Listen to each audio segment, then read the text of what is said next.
Shalom saudaraku, berjumpa lagi bersama dengan saya, Gembala Jemaat Gereja Isa Almasih Lawang Light Generation dalam program Sapa Jemaat di Rumah. Tetap semangat, tetap berpengharapan, dan harus selalu yakin menjadi pemenang-pemenang di dalam Tuhan kita, Yesus Kristus.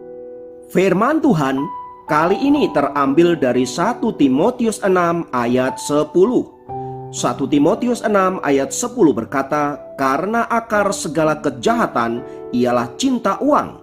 Sebab oleh memburu uanglah beberapa orang telah menyimpang dari iman dan menyiksa dirinya dengan berbagai-bagai duka." Saudaraku, memiliki uang bukanlah sesuatu yang salah. Sebab uang adalah benda yang netral yang dapat kita gunakan dengan motivasi apapun. Dengan uang kita bisa melakukan berbagai-bagai kebajikan, bisa menolong sesama, dan bahkan membantu mereka yang mungkin sedang kekurangan atau di dalam penderitaan.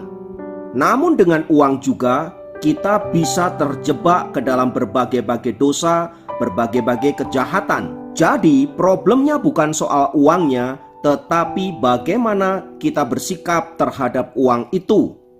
Oleh sebab itu saudaraku, firman Tuhan yang baru saja kita baca memberikan kita penjelasan bahwa akar kejahatan bukanlah uangnya, melainkan kecintaan kita kepada uang itu.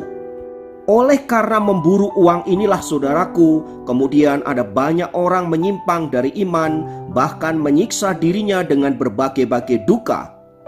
Sudah berapa banyak koruptor yang dipenjara, dan bahkan sudah berapa banyak orang-orang yang menderita karena mengejar uang ini. Tampaknya bagi mereka uang adalah segala-galanya. Mengapa demikian? Karena sesuai dengan firman Tuhan yang terdapat di dalam Amsal 14 ayat 20, di sana dikatakan, juga oleh temannya orang miskin itu dibenci, tetapi sahabat orang kaya itu banyak. Jadi dengan kata lain, dengan memiliki uang, maka kita bisa memiliki pengaruh. Orang-orang yang tadinya mungkin bukan siapa-siapa bisa berdatangan dan mengaku mereka adalah sahabat kita, mereka adalah teman kita. Pun demikian di dalam Amsal 19 ayat yang keempat, di sana juga dikatakan kekayaan menambah banyak sahabat, tetapi orang miskin ditinggalkan sahabatnya. Jadi jelas saudaraku, dengan memiliki uang maka kita bisa memiliki pengaruh, kita bisa memiliki kekuasaan, dan kita bisa melakukan apa saja. Tak heran karena hal itu ada banyak orang berlomba-lomba mencari apa yang namanya uang.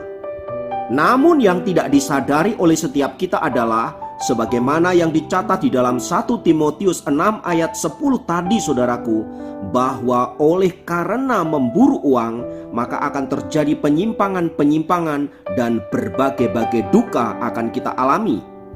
Seperti yang dialami oleh Abraham Lee Shakespeare.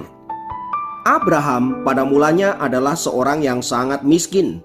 Ia bekerja sebagai kernet truk. Ia memiliki seorang pacar dan tidak bisa menikahinya karena dia tidak punya uang. Suatu kali pada tahun 2006, ia membeli lotre dan keesokan harinya ia memenangkan hadiah lotre utama dengan nilai 300 miliar. Tentu saja berita ini sangat menghebohkan orang seluruh Florida, bahkan Amerika. Karena Abraham adalah orang pertama di Florida yang memenangkan hadiah lotre sebesar itu. Alih-alih bahagia menerima uang yang begitu banyak, hidupnya mulai mengalami masalah dan berujung kepada kematiannya. Sebab sejak ia menerima hadiah itu saudaraku, ada begitu banyak orang yang berdatangan kepada dirinya, entah kerabatnya, entah temannya dari dulu. Siapapun mengaku bahwa dia adalah sahabat, dia teman, lalu ujung-ujungnya meminta uang. Bahkan ada di antara mereka yang memaksa agar Abraham memberikan uangnya kepada mereka. Semua itu membuat hidup Abraham menjadi tidak nyaman. Ia mulai mengalami stres dan bahkan depresi. Selain ia kebingungan bagaimana cara menggunakan uang sebanyak itu, ia juga harus menghindar dari orang-orang yang hendak memanfaatkan dirinya. Akhirnya saudaraku, pada tahun 2009 ia bertemu dengan seorang wanita yang bernama Didimor yang menawarkan diri untuk mengelola keuangan Abraham dan berjanji membantu Abraham untuk menjadi orang yang sukses dengan uang yang ia miliki. Di tengah kepolosan dan kegalauannya berkaitan dengan uang itu saudaraku, ia menerima wanita itu lalu kemudian bekerja sama. Tetapi disinilah malapetaka terjadi, karena sesungguhnya Didimor adalah seorang penjahat yang ingin memanfaatkan uang daripada Abraham dan ingin mencuri darinya. Sampai pada suatu waktu pada bulan April 2009, Abraham dinyatakan hilang, dan ternyata setelah dilakukan penyelidikan, ia dibunuh oleh Didimor dan dicor dengan semen di belakang rumahnya. Sungguh ini adalah peristiwa yang tragis dan sangat mengenaskan. Uang yang tadinya diharapkan oleh Abraham membuat dia hidup bahagia, membuat ia hidup menjadi lebih baik, justru menjadi malapetaka. Kisah Abraham Lee ini saudaraku mengingatkan kita akan firman Tuhan yang baru saja kita baca di dalam Amsal tadi, di mana ketika ada uang, ada orang-orang yang berdatangan kepada kita dan memanfaatkan sedemikian rupa agar mereka bisa mengambil uang yang kita miliki. Maka tepatlah ayat Alkitab yang mengatakan, karena cinta uang akar dari segala kejahatan. Kita hidup butuh uang, segala sesuatu membutuhkan uang.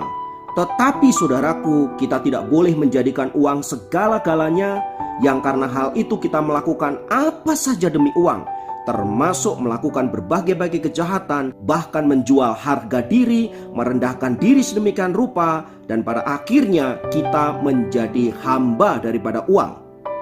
Itulah sebabnya nasihat firman Tuhan berkata, cukupkanlah dirimu dengan apa yang ada padamu. Itu artinya Tuhan mengajak kita untuk apa? Bersyukur atas berkat yang Tuhan berikan kepada kita, dan bagaimana kita mengelola semua itu agar cukup, dan pada akhirnya kita bisa menikmati hidup dengan sukacita dan damai sejahtera. Namun sayangnya karena keserakahan manusia menyebabkan dirinya terjebak kepada keinginan demi keinginan, yang akhirnya membuat dirinya serakah dan tamak, yang ingin menguasai apapun yang dia inginkan. Saat hal itu terjadi saudaraku, saya mau pastikan sesungguhnya kita telah menjadi hamba uang.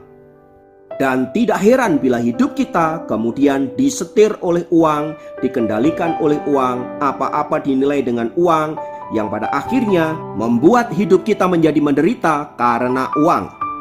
Melalui firman Tuhan ini saudaraku, mari kita diajak untuk berpikir bijaksana dalam menjalani hidup ini. Kita perlu uang, tetapi baiklah kita tidak menjadikan uang sebagai segala-galanya dan bahkan menjadikan dia tuan atas hidup kita. Kiranya Tuhan memberkati. Mari kita berdoa. Tuhan, kami mengucap syukur untuk pemeliharaanmu. Dengan apa yang kau berikan, ajar kami untuk merasa cukup. Ajar kami untuk mengelola dengan baik, agar olehnya kami dapat hidup sejahtera, dan biarlah melaluinya kami memuliakan namamu dengan ucapan syukur yang kami naikkan kepadamu. Berkatilah usaha kami, berkatilah pekerjaan kami, keluarga kami, sehingga kami senantiasa ada di dalam pemeliharaan Tuhan yang Maha Kuasa, dan hidup kami senantiasa diberkati dan siap menjadi berkat. Kiranya Tuhan memberkati. Dalam nama Yesus kami berdoa. Haleluya. Amin. Demikian program Sapa Jemaat kali ini. Sampai jumpa dalam program Sapa Jemaat yang lain. Tuhan Yesus memberkati.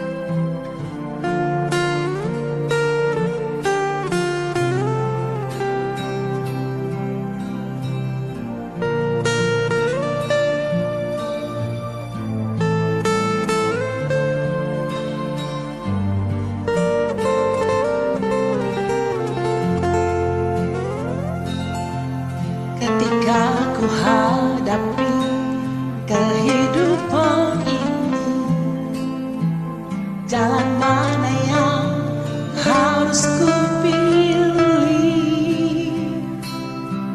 Ku tahu ku tak mampu, ku tahu ku tak sanggup, hanya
seperti sungai